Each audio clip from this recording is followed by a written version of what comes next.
Halo, selamat datang kembali di channel United Identity, channelnya fans Manchester United yang selalu berpikir logis dan sistematis. Oke, jadi episode ini gue coba membahas nih apakah sebenarnya Ineos ini pelit, hemat, atau perhitungan gitu ya. Jadi episode ini sebenarnya didasarkan pada dua berita dari David Ornstein. Yang pertama mengatakan manajemen Manchester United dalam hal ini dengan Ineos ya mengalihkan pencarian pemain tengah atau defensive midfielder dari tadinya mengincar Manuel Ugarte, pemain PSG Prancis, ke pemain lain. Cuman tidak disebutkan pemain lainnya itu siapa.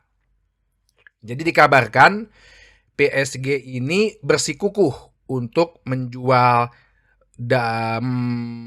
Ugarte sebesar 60 juta euro plus. Ada plusnya nih. Dikarenakan dia kan dulu beli Manuel Ugarte itu kan dari Sporting Lisbon tahun lalu sebesar 50 juta euro. Ya udah pasti mau untung dong ya, walaupun personal term sendiri Manuel Ugarte sudah setuju dengan Manchester United. Nah, tapi Manchester United dalam berita ini dikabarkan mereka akan kembali atau mencoba kembali jika PSG mau menurunkan harganya. Nah, ini yang disebut teknik dagang nih ya, taktik tawar-menawar. Jadi kalau teman-teman pernah ke pasar atau ke ITC gitu, mau nawar baju gitu ya, misalnya contoh gitu kan, ini bajunya udah bagus dilihat, kemeja gitu misalnya, kemeja kerja, berapa nih? 300.000. Wah, nggak bisa kurang, 200.000 deh. Nggak bisa pak, paling 275, nanya gitu. Modalnya aja nggak cukup, biasa kan kayak gitu kan. Sama nih PSG juga ngomong gini, ya modalnya aja nggak cukup dari Sporting Lisbon gitu kan.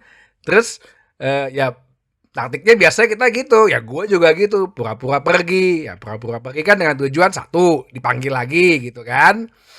Atau ya udah lu cari barang lain aja gitu, mana tahu ada yang mirip atau yang sesuai dengan barangnya yang sama tadi itu gitu. Nah, MU juga begini nih, ya berharap-harap dipanggil lagi gitu kan oleh PSG.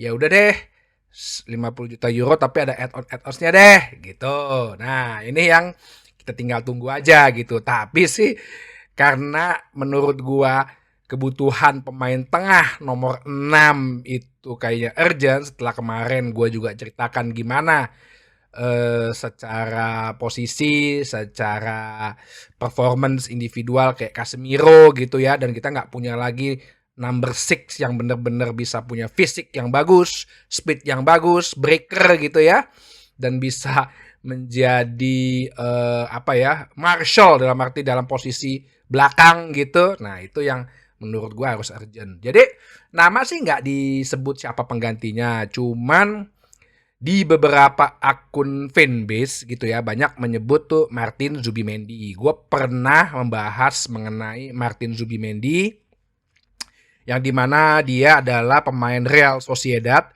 usianya 25 tahun, kelahiran 1999, dan harganya menurut Transfermarkt 50 juta euro.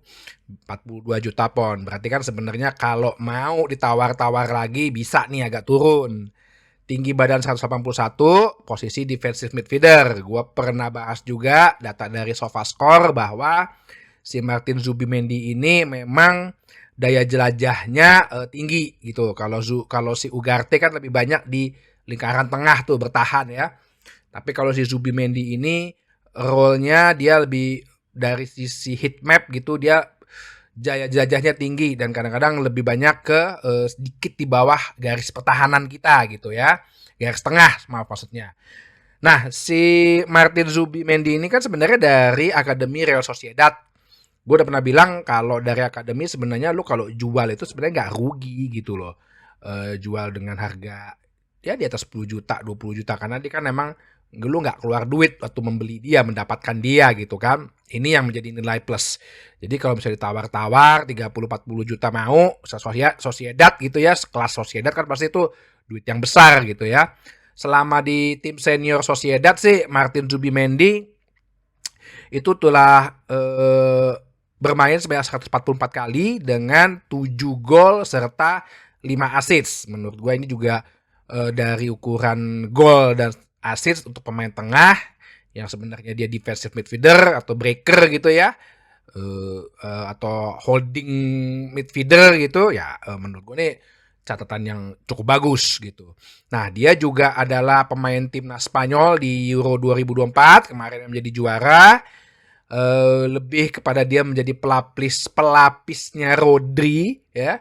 Kalau misalnya pada nonton ingat ya, mungkin pas final lawan Inggris yang udah hampir sebulan itu, dia tuh 15 menit terakhir menggantikan Rodri dan perannya bisa dimaksimalkan juga.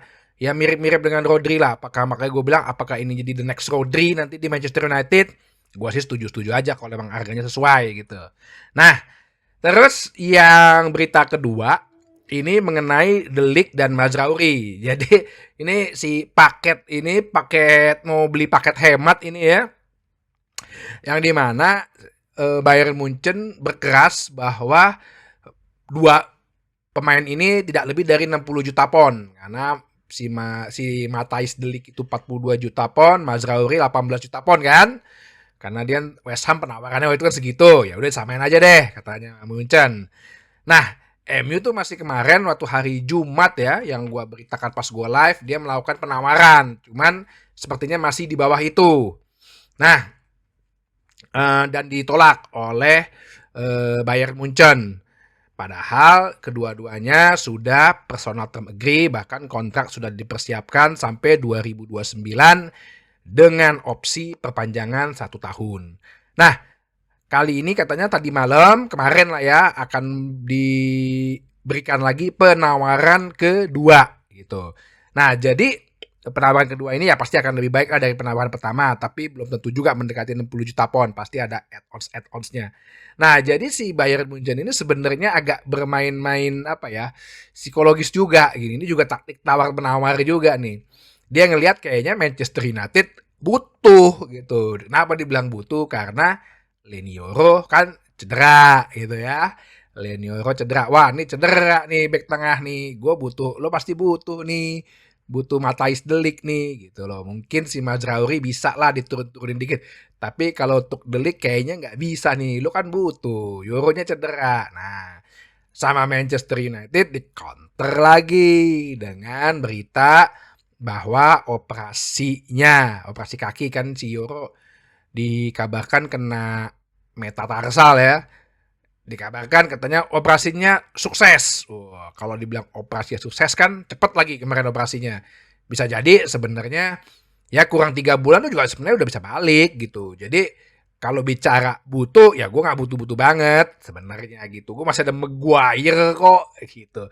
Yang pertanyaannya, lo nggak yang butuh dia? Karena Matthijs De Ligt udah nggak mau main nih sama lo gitu. Sedangkan lo satu, dia akan jadi pilihan ketiga, bisa jadi keempat karena satu si pertama ada Konate, terus ada Kim Min-jae, terus kemarin satu tapi cedera ya. Satu lagi ada Eric Dier gitu kan. Eric Dier, terus kemungkinan dia akan membeli lagi Ibrahim Ta gitu ya. Jadi udah dah, lu nggak usah sok-sok jual mahal deh ya. Ini pemain juga lu nggak bisa nggak bisa ngapa-ngapain lagi, nggak mau lu duitin juga susah. Yang beli juga cuma gue nih, Manchester United. Nah, ini permainan-permainan kayak gini nih, psikologis nih. Jadi dari dua berita ini, apakah bisa disimpulkan Ineos ini sebenarnya pelit, hemat, atau berhitungan? Kalau gue bilangnya sebenarnya ya, menurut United Identity ada 3 hal yang dilakukan oleh Ineos. Dalam hal ini juga kan segala negosiasi sekarang dipimpin langsung oleh Omar Berada ya. Mungkin dibantu juga dengan Jean-Claude Blanc. Ya, menurut gue nih adalah 2 negosiator ulung nih. Pertama ya menghilangkan apa ya, stigma gitu. Kan stigma itu apa sih ya, kayak label gitu mengenai Tex United. Jadi Jangan apa-apa mentang-mentang United yang beli lo mahalin dong gitu. Itu coba kita hilangkan gitu. Ya udah kalau nggak lu segini gue tinggalin, gue cari pemain baru. Sekarang manajemen gue Ineos scoutingnya oke kok gitu loh. Ya. Manajemen Ineos mencari pemain-pemain bibit-bibit muda, mau mencari pemain-pemain dari akademi kek, dari home ground kek, dari luar kek. Scoutingnya bagus kok. Ya udah, menghilangkan teks United itu satu tujuannya Ineos. Gue rasa seperti itu. Sehingga kedepannya sampai kedepannya terus menerus di masa depan nggak terus-terusan lagi nih terjadi seperti ini selama yang 11 tahun terakhir. Terus juga ya memperketat anggaran dengan tujuan utama yaitu membangun stadion baru. Ya, kemarin ada berita bahwa Snapdragon iklan yang ada di bajunya Manchester United di jersinya tahun ini itu berniat pengen membiayai tapi dengan ada nama Snapdragon, mungkin Snapdragon Old Trafford gitu atau New Old Trafford Snapdragon Stadium, panjang ya namanya ya, tapi ya nggak apa lah. Ya, gue rasa ini dimulailah dari pengetatan-pengetatan biaya seperti ini. Ya kemarin udah ada pemecatan hampir 200 karyawan, sekarang mungkin juga untuk urusan bayar pemain juga lebih diperketat. Nah, itu yang gue rasa tujuan keduanya. Yang tujuan ketiganya adalah satu, mereka melihat juga bahwa memberi harga mahal terhadap pemain sebenarnya membebankan mental pemain itu sendiri gitu loh.